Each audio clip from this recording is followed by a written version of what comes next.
kita dengarkan tausiah yang akan disampaikan oleh guru kita. Waktu dan tempat dipersilahkan.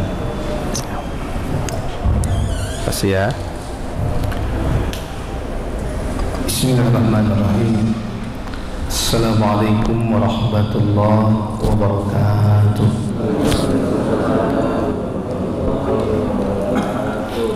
Alhamdulillah rabbil alamin, arrahmanir rahim, al-malikul quddusus salamul mu'minul muhaiminul azizul jabbarul mutakabbir, subhanallahi amma yusyrikun. Asyhadu an la ilaha illallah wahdahu la syarikalah wa asyhadu anna Muhammadan abduhu wa rasuluhu la nabiyya ba'dah.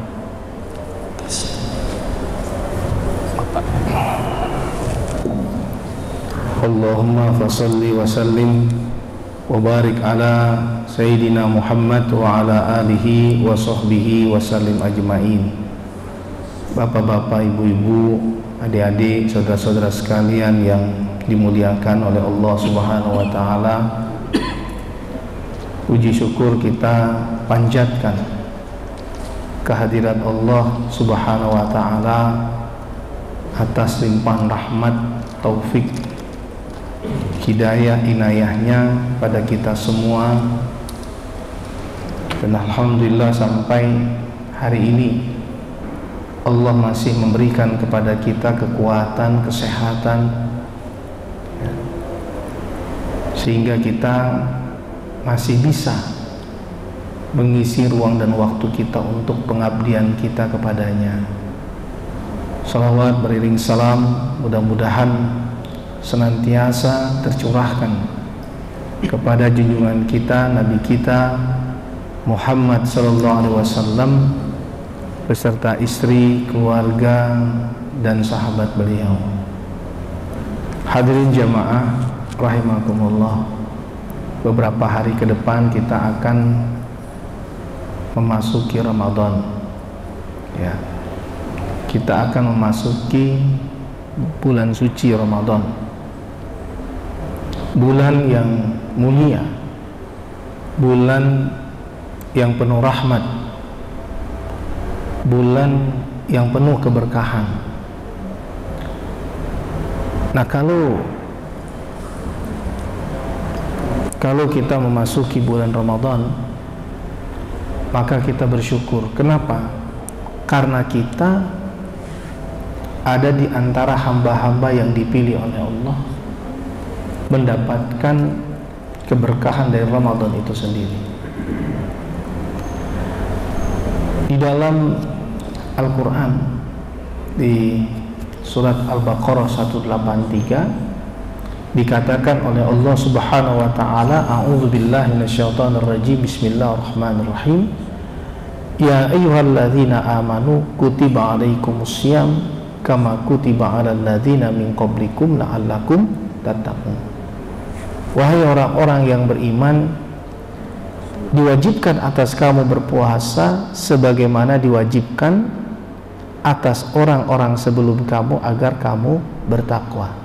Ya, wahai orang-orang yang beriman, diwajibkan atas kamu berpuasa sebagaimana diwajibkan atas orang-orang sebelum kamu agar kamu bertakwa. Ayat ini berkaitan dengan perintah puasa Ramadan. Dan yang diperintahkan oleh Allah Subhanahu wa ta'ala itu adalah orang beriman. Yang diseru oleh Allah adalah orang beriman. Kalau seseorang mengaku dirinya beriman, maka salah satu kewajiban dia kepada Allah adalah melaksanakan ibadah puasa. Kalau ada seorang muslim mengaku dirinya muslim tapi kemudian tidak melaksanakan ibadah puasa, padahal kewajiban puasa itu adalah orang beriman, berarti muslim itu hanya namanya sebagai seorang muslim, hanya statusnya sebagai seorang muslim, tapi sesungguhnya dia bukan orang yang beriman. Karena apa? Dasar daripada perintah puasa adalah untuk orang yang beriman. Nah, apa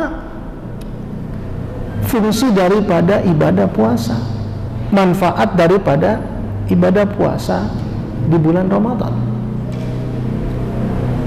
Di ayat ini ada penegasan dari Allah Subhanahu wa taala, dikatakan oleh Allah la'allakum tattaqun. Semoga kamu menjadi orang yang bertakwa. Ya, semoga kamu menjadi orang yang bertakwa. Nah, ini sejalan dengan surat Ali Imran ayat 102. Kenapa? Karena di dalam surat Ali Imran ayat 102, ya ayyuhalladzina amanu taqullaha haqqa tuqatih wa la tamutunna illa wa antum muslimun. Wahai orang-orang yang beriman, bertakwalah kamu kepada Allah dengan sebenar-benar takwa, sebenar-benar takwa, dan jangan kamu mati kecuali dalam keadaan muslim, dalam keadaan tunduk kepada Allah Subhanahu wa taala. Dan la'allakum tattaqun di Al-Baqarah 183, Bapak Ibu, itu juga sejalan dengan surat Al-Hasyr ayat 18, ya ayyuhalladzina amanu taqullaha wal tanzur nafsum ma qaddamat lighad wattaqullaha innallaha khabirum bima ta'malun. Wahai orang-orang yang beriman, bertakwalah kamu kepada Allah. Hendaklah setiap diri mempersiapkan hari esok. Bertakwalah kamu kepada Allah, sesungguhnya Allah Maha mengetahui perbuatanmu. Al-Baqarah 183 mengatakan la'allakum tattaqun. Ali Imran ayat 102 dan Al-Hasyr ayat 18 ada perintah takwa di dalam kehidupan kita. Makom perjalanan spiritual kita yang paling tinggi, jemaah rahimakumullah, adalah makom takwa. Dan Allah juga mengatakan bahwa berbekallah kamu sekalian, dan sebaik-baik bekal kamu menghadap Allah adalah takwa. Nah,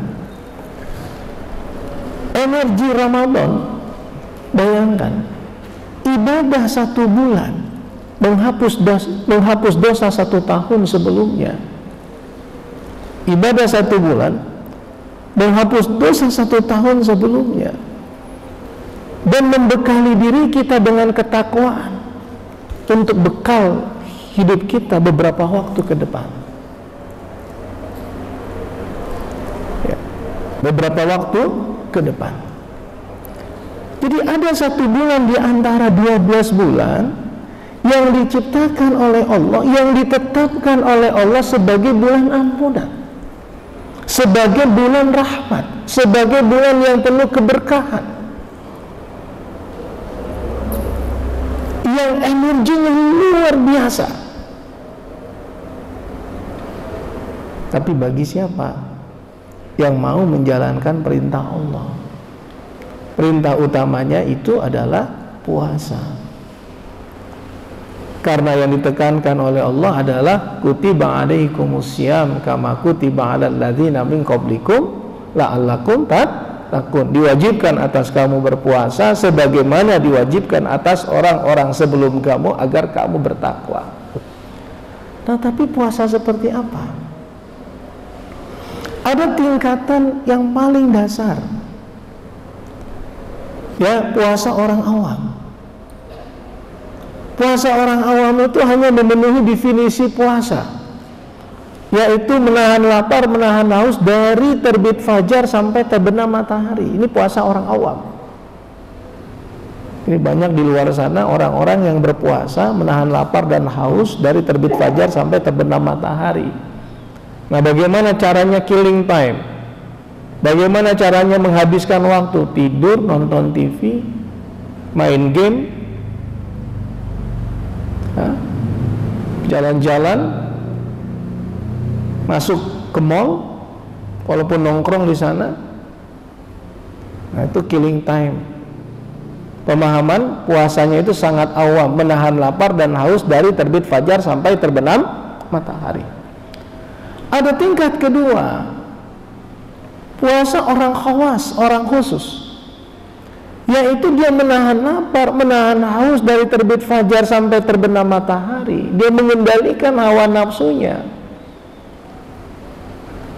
dia menahan penglihatannya, mengendalikan penglihatannya, mengendalikan pendengarannya, mengendalikan lisannya, mengendalikan kaki dan tangannya. Ini puasa orang khawas, Bapak Ibu Saudara sekalian. Ada tingkat yang ketiga. Tingkat yang ketiga, puasa orang yang khawas yang kedua tadi, ditambah lagi dengan menahan, mengendalikan hatinya. Tidak punya prasangka buruk, tidak iri, tidak dengki, tidak riya, tidak sombong. Nah, tapi untuk masuk ke level yang ketiga itu sulit. Nah, itu puasanya para siddiqin, puasanya salafus soleh, puasanya orang-orang warak yang sudah sampai pada mengendalikan hati, tidak sombong, tidak rakus, tidak riya, tidak dengki, tidak iri, tidak merasa paling soleh, merasa paling benar. Nah, itu kita harusnya masuk ke situ, tapi berat. Ya, setidaknya masuk di level kedua sambil berlatih bagaimana mengendalikan diri kita, yaitu pertama adalah takhalli, mengosongkan sifat-sifat jelek dari diri kita. Ya, takhalli. Ya, sifat-sifat buruk itu jangan ada yang melekat pada diri kita. Yang kedua, tahalli. Tahalli itu mengisi diri kita dengan sifat-sifat yang baik. Ya. Baru kemudian kita tajalli. Tajalli itu bagaimana sifat Allah Maha Pengasih, kita pengasih. Allah Maha Penyayang, kita penyayang. Walaupun sifat manusia tidak akan pernah sama dengan sifat Allah. Ya. Nah, itu yang paling penting. Nah, kalau ibadah puasa kita setidaknya ada di level kedua tadi, Bapak Ibu Saudara sekalian, maka saya yakin akan tercapai yang dinamakan la'allakum tattaqun. Agar kamu mencapai ketakwaan itu, setidaknya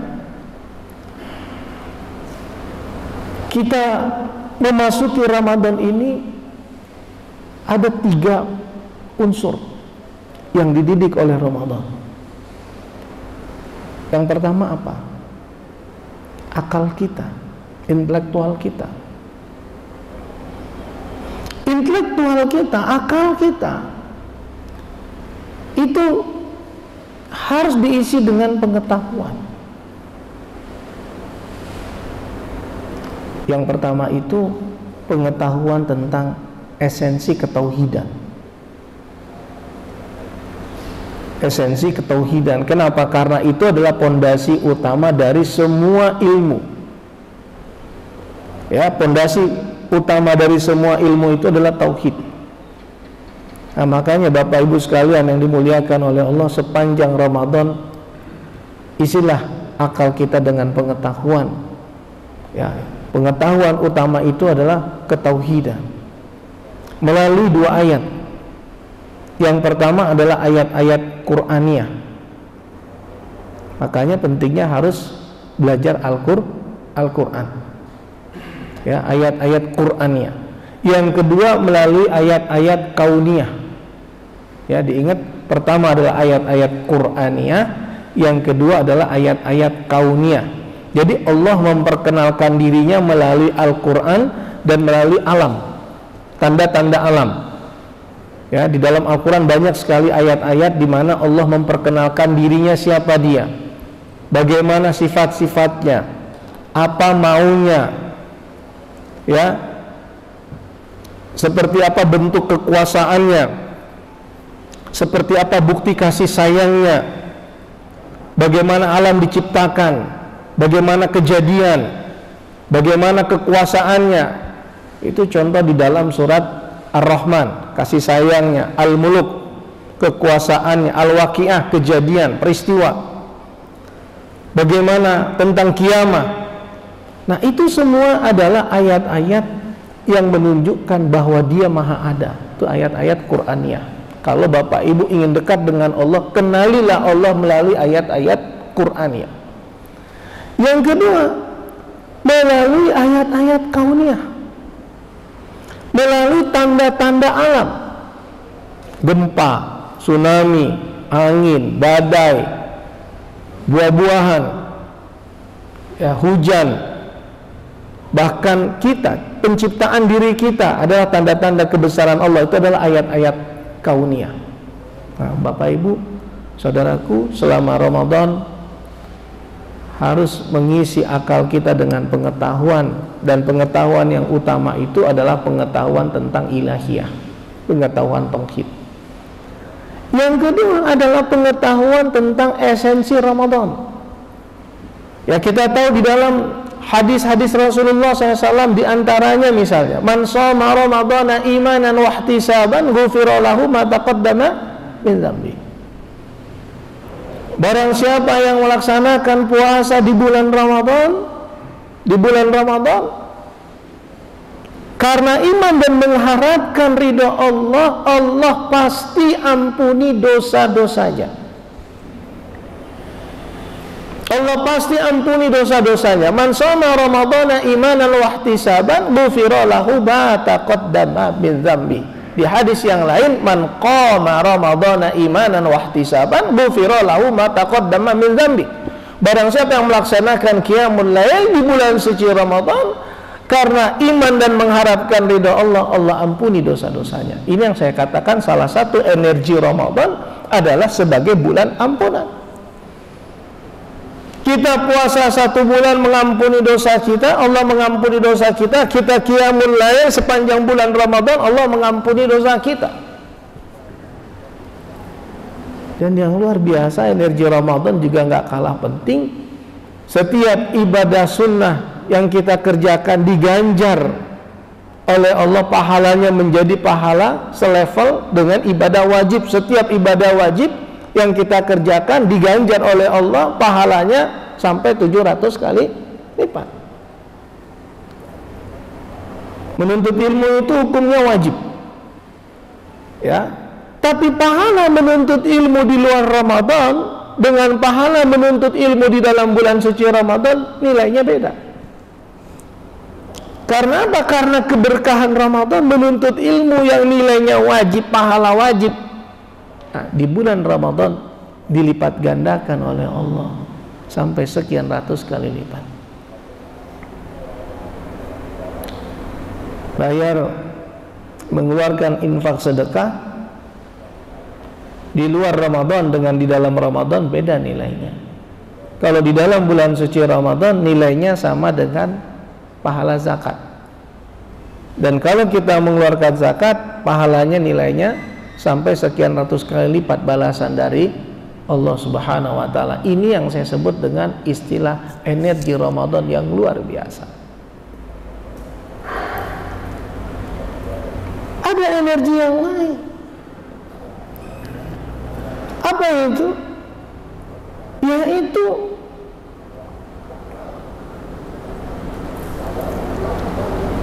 energi sebuah malam,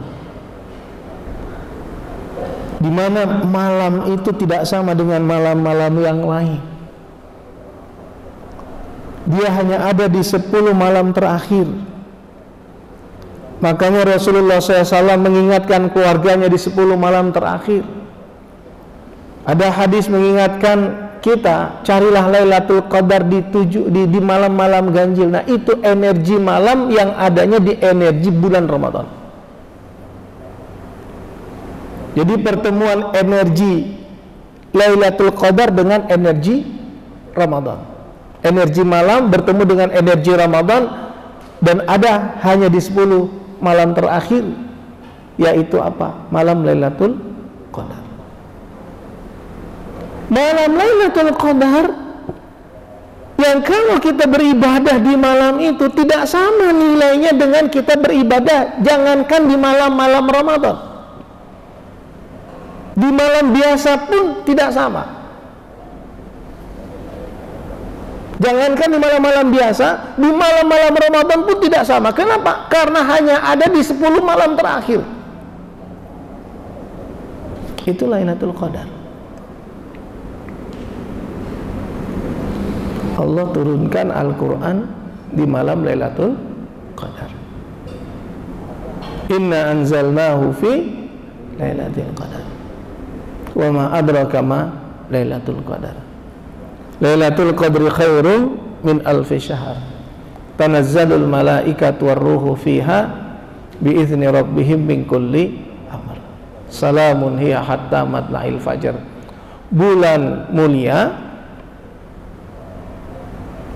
di malam mulia turun kitab suci yang mulia. Ada apa dengan malam itu? Al-Quran mengatakan kami turunkan Al-Quran pada malam Lailatul Qadar. Apa yang kamu ketahui tentang malam Lailatul Qadar? Yaitu Lailatul Qadri khairum min alfi syahr, yaitu malam 1000 bulan. Malam yang kualitasnya senilai dengan 1000 bulan. 1000 bulan itu sama dengan 83 tahun. Kalau kita ibadah pada malam itu, maka nilai ibadah kita sama dengan 83 tahun. Kita sholat sama dengan 83 tahun. Kita berzikir seperti berzikir 83 tahun. Kita mengaji sama dengan mengaji 83 tahun. Makanya kenapa 10 tahun terakhir ini, 15 tahun terakhir ini masjid-masjid memeriahkan, menghidupkan malam-malam Lailatul Qadar. Dengan apa? Dengan tausiah, menuntut ilmu. Jadi isi i'tikaf itu pertama menuntut ilmu, tausiah. Ya, kalau jemaah masuk setelah tarawih, lanjut dari tarawih, i'tikaf terus sampai terbit fajar. Masjid-masjid mengisi kegiatan dengan kajian ilmu. Kenapa? Karena menuntut ilmu hukumnya wajib. Dan pahala menuntut ilmu itu yang wajib tadi di bulan Ramadan tidak sama dengan di luar Ramadan. Itu yang pertama. Yang kedua, Qiyamul Lail. Ya, kalau di Istiqlal setelah kajian mereka istirahat. Ya, istirahat aja. Kalau orang bilang tidur-tidur ayam. Kemudian jam 1, jam setengah 2 dibangunkan untuk berwudu. Kemudian diadakan sholat malam, tahajud. Ya, tahajud. Nah, setelah itu zikir dan doa. Nah, di malam di masjid-masjid yang lain diadakan muhasabah. Jadi bayangkan betapa penuhnya kegiatan pada malam itu sejatinya dengan kegiatan-kegiatan yang bermanfaat, yang nilainya luar biasa. Untuk apa? Menjaga malam tersebut, untuk mendapatkan kualitas dari malam Lailatul Qadar. Nah, tapi sayang sekali tidak banyak orang yang memahami filosofinya. Jadi filosofinya itu sebetulnya ketika Allah katakan kami turunkan Al-Quran pada malam Lailatul Qadar, itu sebetulnya sejatinya harusnya selama bulan Ramadan sampai di puncaknya bulan Ramadan tersebut tadi, kita harusnya mampu berinteraksi dengan Al-Quran. Harusnya hubungan kita dengan Al-Quran itu semakin indah. Kenapa kira-kira? Interaksi dengan Al-Quran itu kenapa Bapak Ibu? Agar kita bisa berinteraksi dengan sang pemiliknya. Sang pemilik Al-Quran itu Allah. Al-Quran itu kalamullah. Banyak orang berinteraksi hanya pada satu aspek saja, yaitu membaca Al-Quran. Nah, kalau membaca saja, maka Al-Quran itu baru sebatas kitab bacaan. Ada keutamaan yang diberikan Allah kepada orang-orang yang membaca Al-Quran. Satu huruf adalah 10 kebaikan. Tapi nggak cukup sebetulnya hanya membaca, karena kalau disebut berinteraksi itu bukan hanya membaca, tapi mentadabburkan isi Al-Quran. Jadi membaca dan mentadabburkan. Beberapa waktu yang lalu saya sampaikan bahwa ada manfaat, ya, baik kita membaca ataupun mentadabburkan Al-Quran itu ada manfaatnya, ada nilainya, ya. Menurut WHO, kesehatan itu adalah kesehatan jasmani dan rohani. Menurut WHO. Jadi bukan hanya kesehatan jasmani saja, tapi kesehatan jasmani dan rohani. Di dalam Al-Quran ada ayat yang mengatakan wa nunazzilu minal qur'ani ma huwa syifaa'u wa rahmatul lil mu'minin. Kami turunkan dari sebagian Al-Quran sebagai syifa, sebagai obat dan rahmat bagi orang beriman.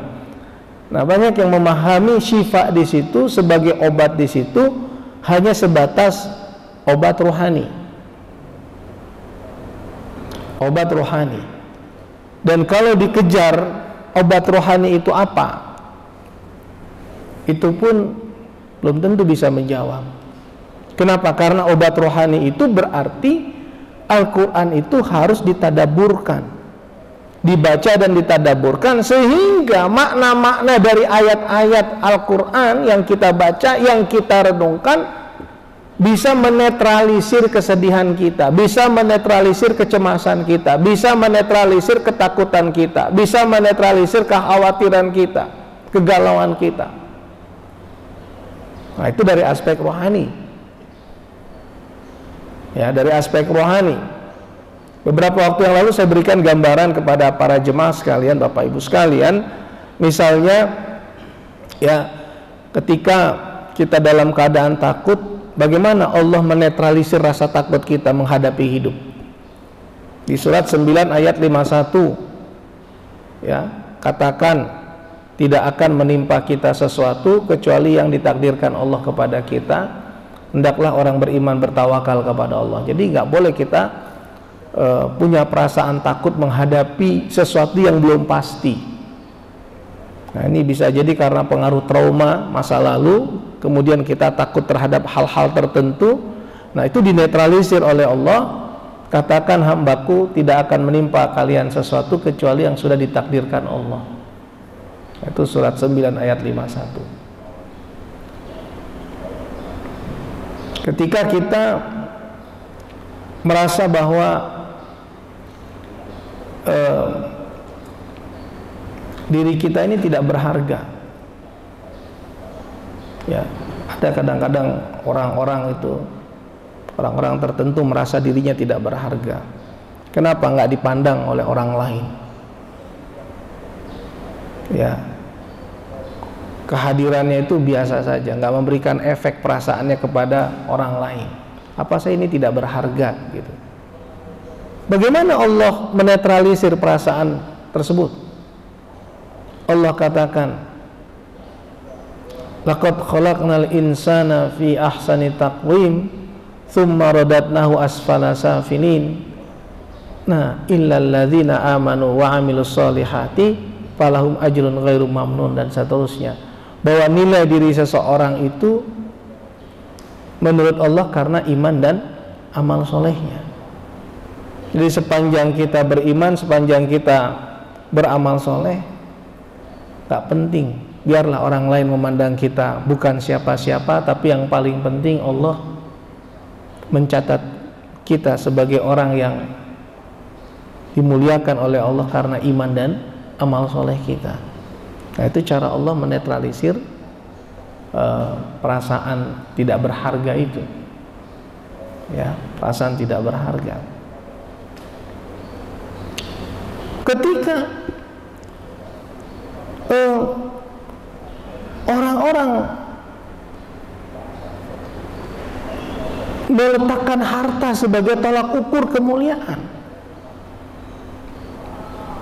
Sementara kita ini merasa bahwa kita sudah nggak berpenghasilan, nggak punya harta.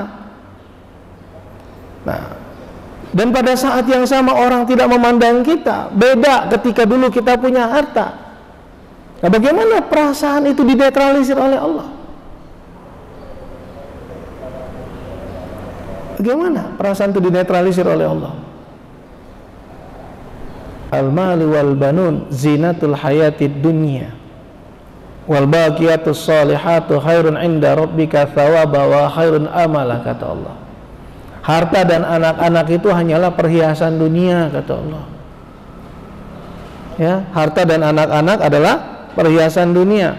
Al-malu wal banun zinatul hayatid dunya wal baqiyatus salihatu, amalan-amalan saleh itu adalah yang kekal, yang layak dijadikan sandaran sesudah kita mati. Jadi yang paling penting bagaimana kita mempersiapkan diri kita dengan amal, karena itu adalah harta yang sesungguhnya. Ya.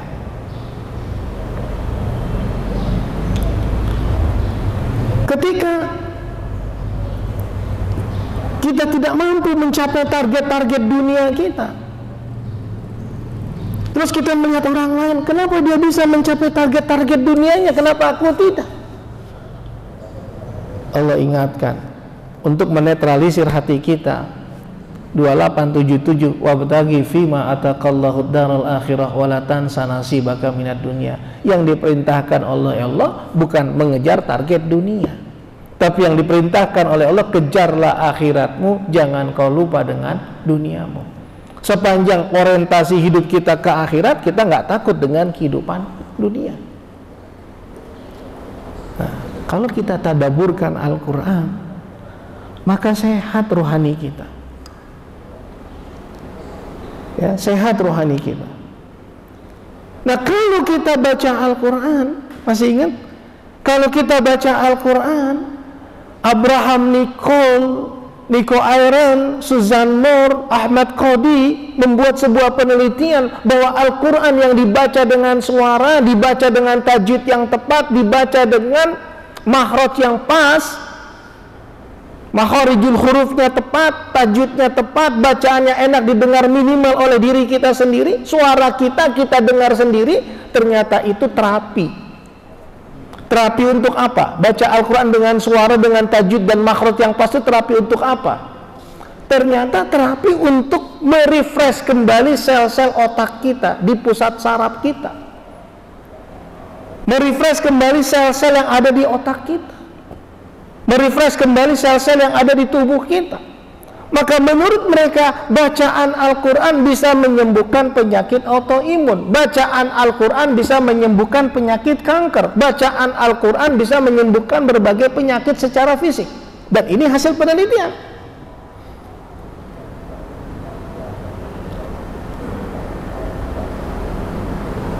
Saya ketemu dengan beberapa qori yang saya kecil, waktu saya kecil, qori-qori ini yang saya lihat ganteng. Sekarang saya sudah 50 sekian tahun, saya bertemu dengan qori-qori, perasaan saya kok dia nggak berubah-berubah.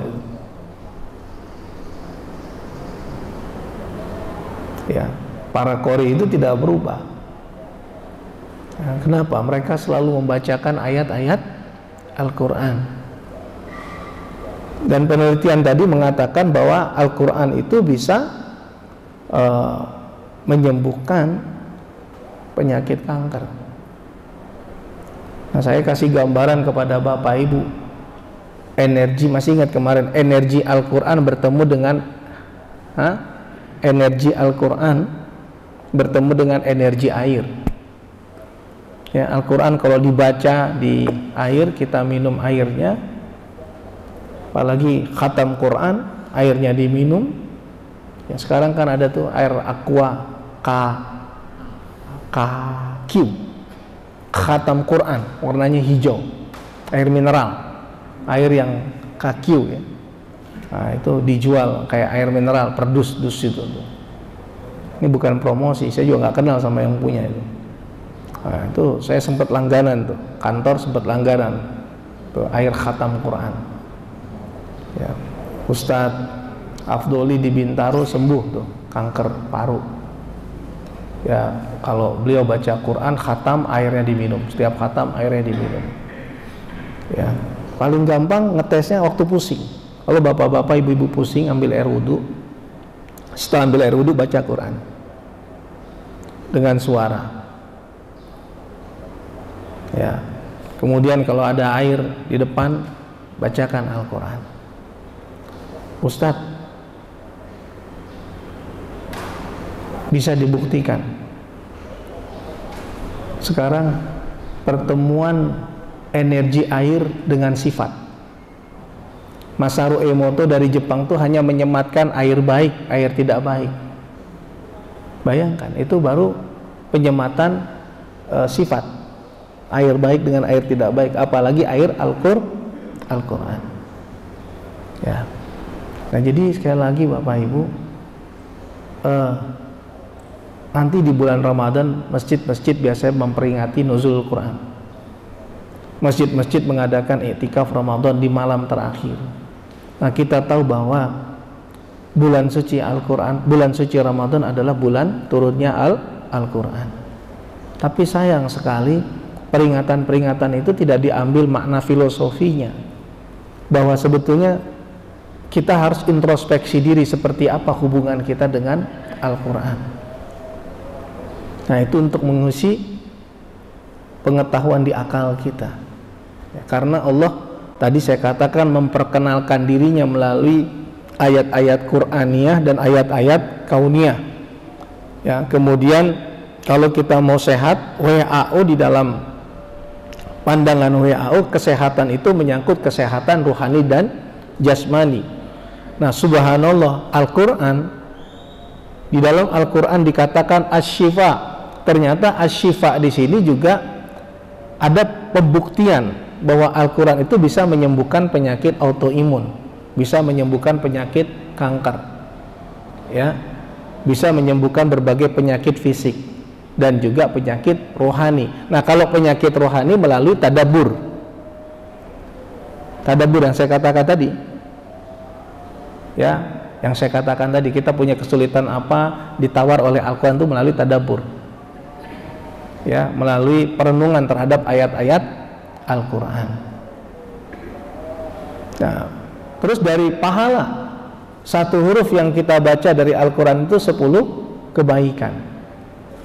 Ya, Rasulullah SAW mengatakan alif lam mim itu berarti 3 huruf. Alif lam mim itu berarti 3 huruf. Ya, kalau Bapak Ibu baca Al-Quran 100 huruf kali 10. Kalau 1000 huruf kali 10.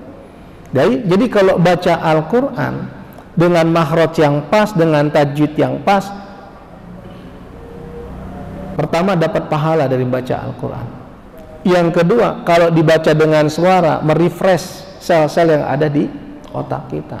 Yang ketiga, kalau ditadaburkan, menjadi obat buat jiwa kita. Nah, saya mendorong Bapak Ibu sekalian di bulan Ramadan ini, habiskan waktu untuk berinteraksi dengan Al-Quran.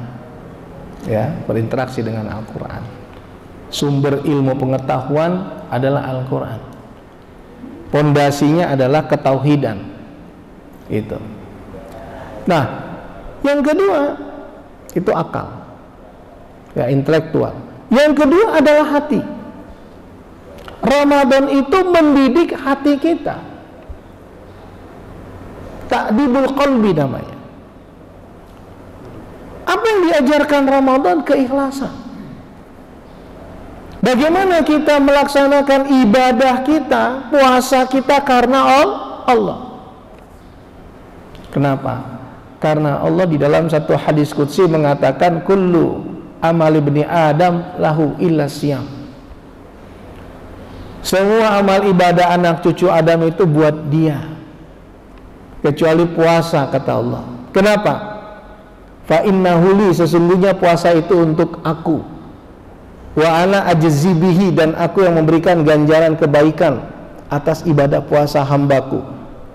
kita lapar untuk Allah, kita haus karena Allah, kita mengembalikan diri karena Allah. Ya.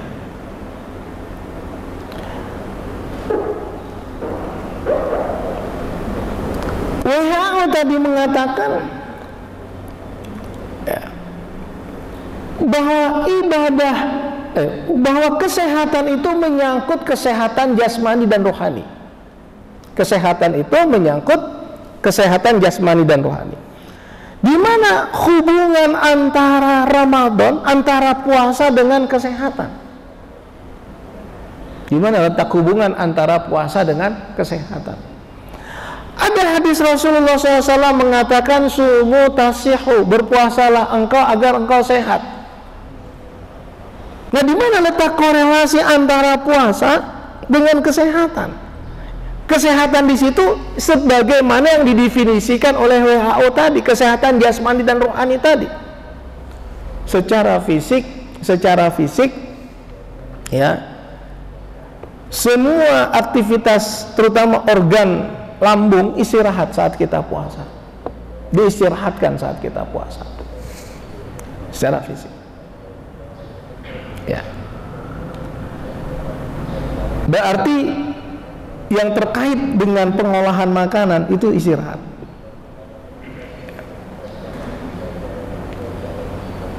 Nah, yang kedua adalah pada saat kita puasa, kita mengendalikan hawa nafsu kita.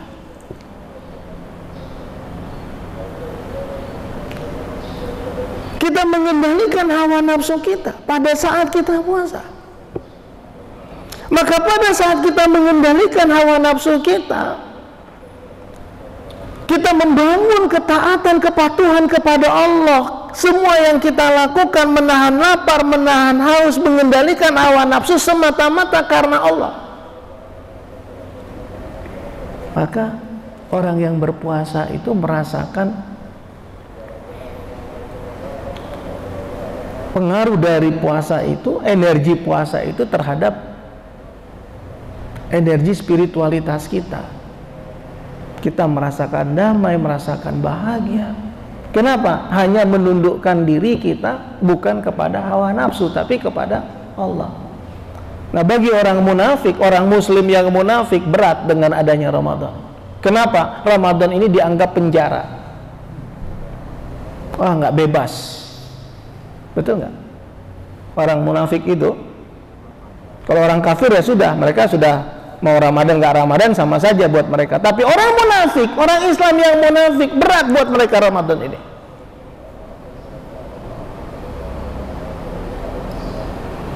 Tapi orang beriman, justru Ramadan ini pembebasan diri kita dari penjara hawa nafsu kita. Buat orang munafik Ramadan ini penjara, buat orang beriman bahwa Ramadan ini membebaskan kita dari penjara hawa nafsu kita. Nah, kalau kita melaksanakan ibadah karena Allah, ibadah puasa karena Allah, merasakan berbagai aktivitas Ramadan semua kita lakukan semata-mata karena Allah, berarti kita diajarkan di situ keikhlasan, melakukan semua ibadah semata-mata karena Allah. Ya. Ini dari aspek tadi, yang pertama akal sudah, yang kedua hati. Untuk belajar ikhlas itu nggak gampang ternyata. Ya, memurnikan tauhid Bapak Ibu karena Allah. Yang kedua belajar syukur. Ya, belajar syukur, ternyata makan minum dalam 1 tahun itu baru kita sadar itu nikmat dari Allah. Kenapa? Oh, begini penderitaan orang miskin itu ketika lapar, ketika haus. Maka muncul yang ketiga, punya kepedulian. Ramadan mengajarkan kita kepedulian. Kepedulian terhadap sesama. Ramadan mengajarkan kita tanggung jawab kehambaan kita kepada Allah dan kepada sesama manusia. Nah, Ramadan juga mengajarkan kita sabar. Bagaimana sabar dalam ketaatan, sabar dalam kepatuhan, sabar dalam menjalankan kewajiban kita kepada Allah. Bapak Ibu, sabar itu kadang-kadang diucapkan enak gitu. Sabar, kita harus sabar. Tapi menjalankannya berat. Untung kita puasa di Indonesia. Jam 4 sahur, ya, kita mulai sahur jam 4, ya, 5 biasanya kan udah start itu langsung puasa, walaupun dimulainya dari azan, tapi ya sahur jam 4, 5, 6, 7, 8, 9, 10, 11, 12, 1, 2, 3, 4, 5, 6, 14 jam. Kalau di luar negeri, yang siangnya panjang, malamnya pendek.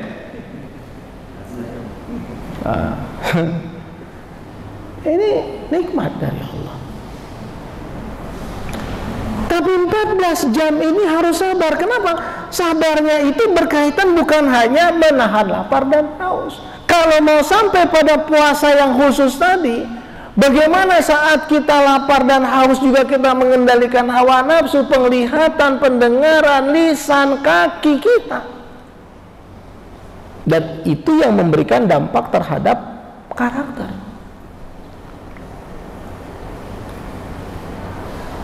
Ibadah Ramadan mengajarkan kita komitmen ketauhidan kita. Bagaimana kita memiliki komitmen ketauhidan kepada Allah. Ini latihan 1 bulan, bagaimana hidup untuk Allah itu. Baru yang ketiga nanti, ini panjang tuh kalau saya uraikan panjang. Nah, baru yang ketiga, bahwa ibadah Ramadan itu membentuk kesehatan emosional. Bapak tahu sama ibu-ibu, kemarin saya nonton on the spot ya. Saya dari jauh nontonnya. Di Amerika, di Golden Gate itu kemarin, itu per 2 minggu ada orang yang bunuh diri, per 2 minggu.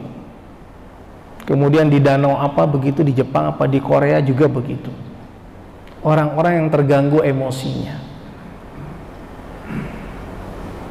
Nah, Islam menawarkan kalau kita melaksanakan perintah Allah, menjadi larangan Allah, salah satunya bulan Ramadan, maka sehat emosional kita.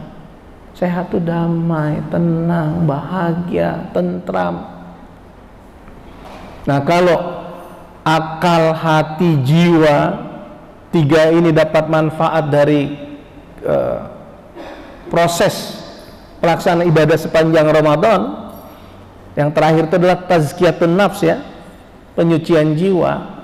Maka subhanallah Bapak Ibu menjadi orang yang paling berbahagia. Ya, menjadi orang yang paling berbahagia. Kenapa? Karena 3 ini membentuk kepribadian seseorang. Akal, hati, jiwanya membentuk kepribadian seseorang menjadi orang yang bertakwa tadi. Karena la'allakum tattaqun. Nah, menjadi orang bertakwa itu berarti kalau ada proses pendidikan akal, pendidikan hati, penyucian jiwa, nah berarti 3 komponen itu membentuk karakter. Nah, berarti orang ini kalau dia bertakwa, hubungannya kepada Allah baik, hubungannya kepada manusia baik. Jadi nggak cukup dengan surga, itu nggak akan kita dapat dengan hanya membangun hubungan kepada Allah. Karena pemahaman takwa itu adalah orang yang bisa membangun harmonisasi hubungan kepada Allah dan kepada sesama. Hablum minallah dan hablum minannas. Nah, balik lagi ke situ. Ya. Islam itu bukan agama kerahiban yang hanya Allah saja. Tapi juga berkaitan dengan hubungan kemanusiaan. Maka Bapak Ibu dengar tuh, kalau ada orang yang wafat, kata sambutan dari keluarga apa? Kalau almarhum ini meninggalkan hutang. Nah, itu hubungan kemanusiaan. keluarga akan siap menyelesaikannya. Mohon maaf kalau almarhum ini punya salah kepada bapak ibu, tolong dimaafkan, diselesaikan urusan saling memaafkan itu, karena almarhum akan menuju Allah Subhanahu wa Ta'ala. Puasanya hablum minallah, sholatnya hablum minallah, baca Quran hablum minallah, zikir hablum minallah. Tapi manfaat dari yang baca Quran, zikir, puasa itu harus memberikan dampak terhadap hablum minannas. Nah, itu yang disebut dengan takwa. Nah, kalau itu tidak ada, kita belum bertakwa. Nih, Bapak Ibu kumpulin nih, pahala sholatnya dikumpulin, pahala puasanya, ngajinya, zikirnya. Wah, banyak gak pahala tuh bulan Ramadan kira-kira? Hah? Pahala sunnah diganjar menjadi pahala wajib dilipat gandakan sampai 700 kali lipat. Banyak dong pahala kita, betul? Ya, sholatnya, puasanya, zikirnya, baca Qur'annya, belum lagi iktikaf, mendapatkan Lailatul Qadar. Tapi karena kita tidak mementingkan hablum minannas, maka kita bergibah, maka kita memfitnah. Ya, zikroka ahoka bima yakrohu, kata Rasulullah. Gibah itu adalah ketika engkau menceritakan saudaramu yang kalau dia tahu dia tidak suka. Kalau benar Rasulullah sebagaimana aku ceritakan, ightabtah, kau sudah menggibahnya. Kalau nggak benar, oh bahattah, kau sudah memfitnahnya. Nggak penting, jadi cerita tentang aib orang, nggak peduli sama tetangga. Padahal pahala sholat banyak, pahala puasa banyak, zikir banyak, iktikaf, wah subhanallah. Kira-kira habis nggak pahala itu? Habis. Maka jangan kita pikir takwa itu hanya hablum minallah.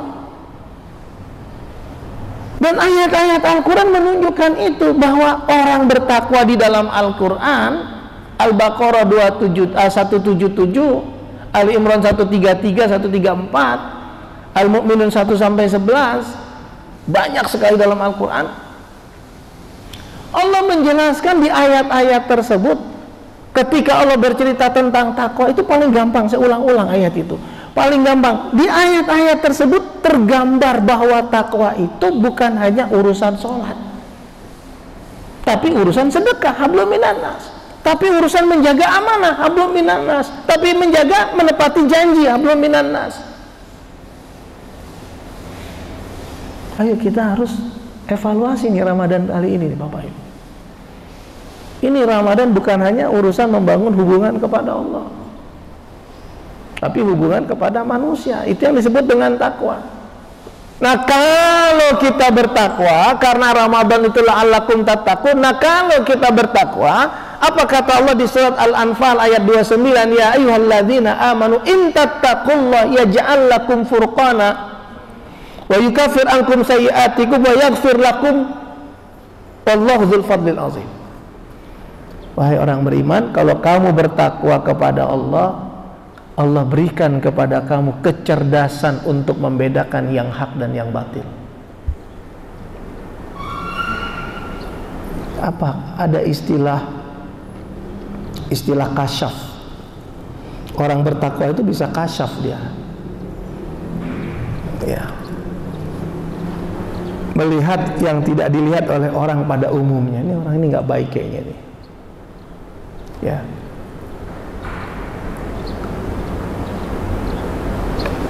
Bisa merasakan getaran kesalehan orang lain, bisa merasakan getaran maksiat orang lain.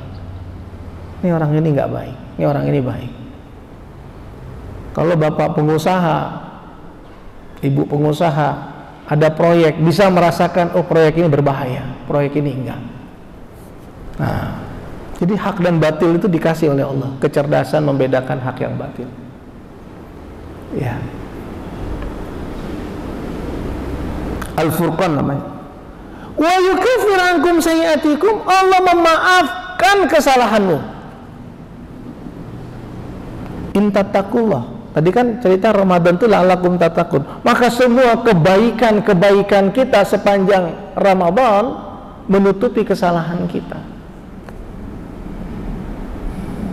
Wa yaghfir lakum, dan Allah mengampuni dosa-dosamu. Nah ini apa sih rangkaian ibadah itu untuk apa Bapak Ibu? Kalau Bapak Ibu pergi haji tujuannya untuk apa? Salah satunya agar Allah mengampuni dosa kita. Sholat agar Allah mengampuni dosa kita. Semua ibadah pasti harapannya agar Allah mengampuni dosa kita. Ketika kita pulang nanti menghadap Allah, kita punya harapan kita sudah bersih dari dosa. Nah bayangkan, Allah katakan tadi, ya Al-Anfal ayat 29, ya ayyuhalladzina amanu, wahai orang-orang yang beriman, in tattaqullah yaj'al lakum furqana wa yukaffir ankum sayiatikum wa yaghfir lakum wallahu dzul fadlil azim. 3. Apabila kamu bertakwa orang beriman, apabila kamu bertakwa wahai orang beriman, pertama Allah berikan kamu al-furqan, kecerdasan membedakan yang hak yang batil. Yang kedua, Allah maafkan kesalahanmu. Yang ketiga, Allah ampuni dosamu. Coba Bapak Ibu, di dalam Al-Quran ada perintah takwa. Ali Imran 102, banyak sih yang saya sebut 102 sama ayat 18. Bertakwalah kamu kepada Allah tadi. Al-Baqarah 183, bacalah Al-Baqarah 183, berpuasalah kamu agar kamu bertakwa.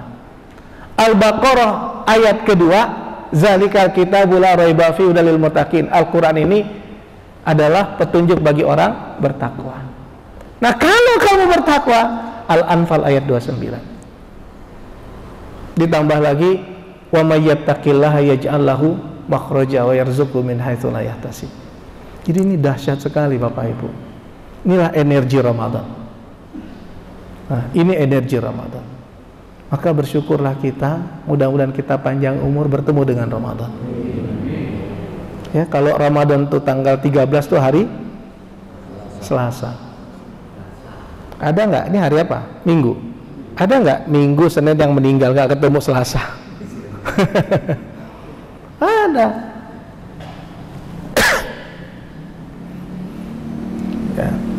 Ya, semoga kita bertemu Ramadan. Ya. Yuk sama-sama mengingatkan, jadikan Ramadan ini Ramadan terbaik kita. Ya, jadikan Ramadan ini Ramadan terbaik kita. Ya, itu yang bisa saya sampaikan. Selamat menunaikan ibadah Ramadan di hari Selasa nanti. Mudah-mudahan itu pintu gerbangnya bulan kemuliaan awal Ramadan. Satu lagi, pemerintah mengumumkan dilarang mudik. Ternyata itu adalah hikmah pandemi. Hikmah pandemi, akhirnya pemerintah melarang mudik. Ada nggak sesuatu yang terjadi secara kebetulan? Tidak. Kenapa? Biasanya kita 5 hari sebelum Idul Fitri, 6 hari sebelum, atau bahkan 10 hari sebelum Idul Fitri sudah banyak yang mudik. Bayangkan, harusnya itu begini, Ramadan itu di puncak-puncaknya itu malah drop.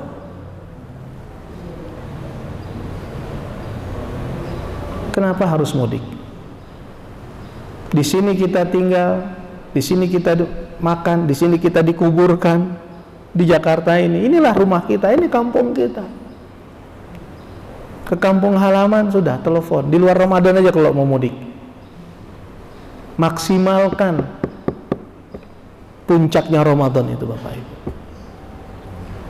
Silaturahim Ustaz, betul. Silaturahim bisa di luar Ramadan, sehingga kita bisa maksimal di 10 malam terakhir itu. Karena apa? Justru itu yang diperintahkan oleh Rasulullah untuk dijaga malam-malam Ramadan, untuk mendapatkan energi sebuah malam yang disebut dengan malam Lailatul Qadar. Jadi ada hikmahnya itu. Saya setuju tuh pemerintah melarang mudik. Saya juga bukan orang Jakarta asli saya, ya kan? Medan asli saya. Iya. Jadi bersyukurlah pemerintah melarang mudik, sehingga Bapak Ibu, saudara-saudara bisa memaksimalkan puncaknya Ramadan. Loh, bisa jadi nih Ramadan terakhir kita. Mudik di luar Ramadan aja lah. Ya, Baik, itu yang bisa saya sampaikan. Sehat-sehat semua. Selamat memasuki Ramadan. Insya Allah kita bertemu di bulan Ramadan. Ya, saya dapat jadwal, masih ada jadwal saya Pak Suratna ya, kuliah subuh kan? Ya, ya semoga sehat walafiat. Ya, wallahu muwaffiq ila aqwamit thoriq. Subhanakallahumma wa bihamdika asyhadu an la ilaha illa anta astaghfiruka wa atubu ilaik. Assalamualaikum warahmatullahi wabarakatuh.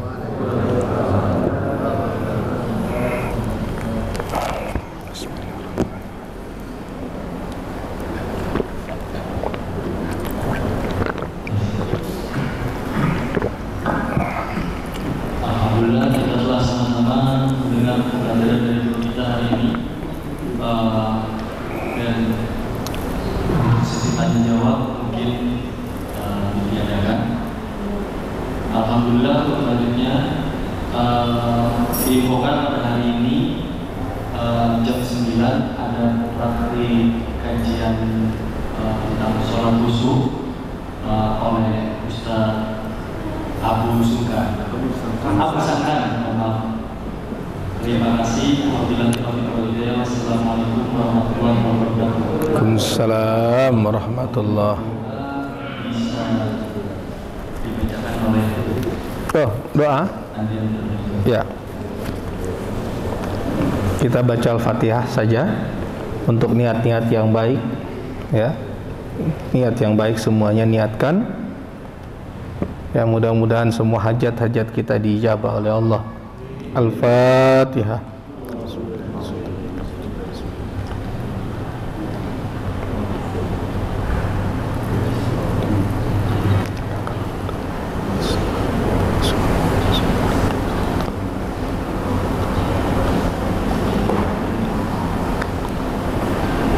Sekian. Assalamualaikum warahmatullahi wabarakatuh.